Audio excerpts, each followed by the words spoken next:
Pastor Billy Brath here for another ministry moment to help your ministries move forward according to God's will.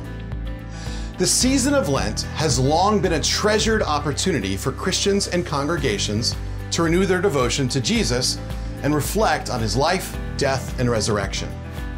Today's video is the first of three, suggesting ideas that can inspire your practices and spiritual disciplines. Today, we will consider the Lenten practice of fasting. Now, fasting has been around as an act of God's people since the beginning. Although, throughout Scripture and church history, we find the act of fasting being used for the wrong reasons. An outward sign of one's greater piety and faith, to punish oneself, or as a way to earn merit before God.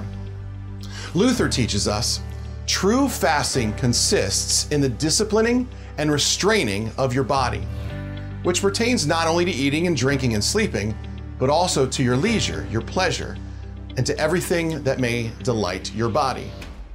And to do so only as a means of curbing and humbling the flesh.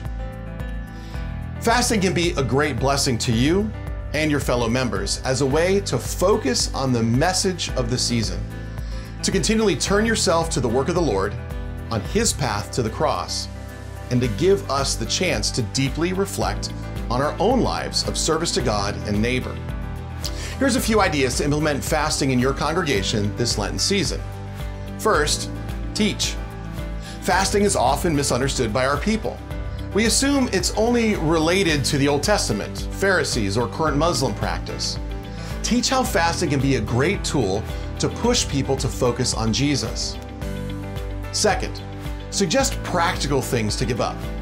Perhaps ahead of Lent, invite members to contribute ideas, giving up food during specific times or specific foods, refraining from interacting with social media platforms, not playing with a specific toy or game console, altering sleeping habits, or denying the pleasure of certain leisure activities. Then publish those ideas or create a large display and invite folks to consider fasting in one or more of those ways. Third, point people to Jesus. When someone is fasting and is prompted to reach for that food item or interact with that toy and resists, that should prompt them to refocus and spend time with Jesus. Remember, the act of fasting itself isn't to gain favor from the Lord. Instead, it's a tool for us to seek him out among our daily lives. Consider giving out devotionals or daily reflection points for people to use in those moments. Finally, share stories. Gather those Jesus-focused moments from your people. Let all members, young and old, share how they struggle with the fast and how it worked to point them to Christ. The Lord bless your Lenten preparations, and know we are always here to help you think through any of these ideas. Connect with your LCEF District Vice President or email ministry.solutions@lcef.org.